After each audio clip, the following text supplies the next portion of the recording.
Hi friends, మీకు ఈ video నచ్చితే లైక్ చేయండి, సబ్స్క్రైబ్ చేయండి. ఆర్య కేసులో చాలా బాధపడుతూ ఉంటాడు. ఇంతలో అది చూసిన ఆది కేశవ్ అయితే, ఏంటి నాన్న ఎందుకు ఇలా బాధపడుతున్నావు, ఏంటో నీ సమస్య నాకు చెప్తే నేను కూడా అర్థం చేసుకొని తీరుస్తాను కదా అని చెప్పేసి అంటాడు. ఆ మాటలు వినగానే తన కొడుకు అయితే, నాకు చెల్లెలు కావాలి నాన్న, చెల్లి ఉంటే నాకు చాలా బాగుంటుంది కదా, మేమిద్దరం చాలా చక్కగా కలిసి ఆడుకోవచ్చు అని చెప్పేసి అంటాడు. ఆ మాటలు వినగానే అక్కడ ఉన్న ఆది కేశవ్ అయితే ఒక్కసారిగా షాక్ అయిపోయి అక్కడ నుండి వెళ్ళిపోతూ ఉంటాడు.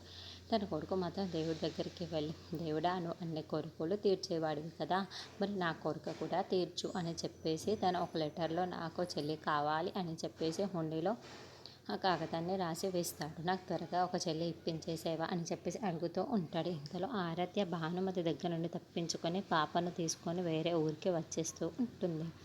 ఒక ఊరి దగ్గర ఆగి, ఎందుకు ఇలా అయింది మన జీవితమో అర్థం కావటం లేదు, నీకు నేను నాకు నేనే ఉన్నాము, ఇక మనకెవరికూ లేరు, నిన్ను ఎలాగైనా సరే క్షేమంగా చూసుకునే బాధ్యత తనకు ఆ మాట ఇచ్చాను కదా, నేను క్షేమంగా చూసుకుంటాను, మనం ఇద్దరం ఇప్పుడు ఎక్కడికి వెళ్ళాలి, ఏ గమ్యమో కూడా అర్థం కావటం లేదు, కానీ నేను చాలా క్షేమంగా చూసుకునే బాధ్యత నా మీద ఉంది. ఇప్పుడు ఏం జరుగుతుందో ఎలా జరుగుతుందో తెలియదు, కానీ ఈ ఊర్లోనే ఉండి నేను క్షేమంగా చూసుకుంటాను, నీకు ఎలాంటి లోటు రానివ్వను అని చెప్పేసి ఆరాధ్య పాపను చూసి అనుకుంటూ ఉంటుంది.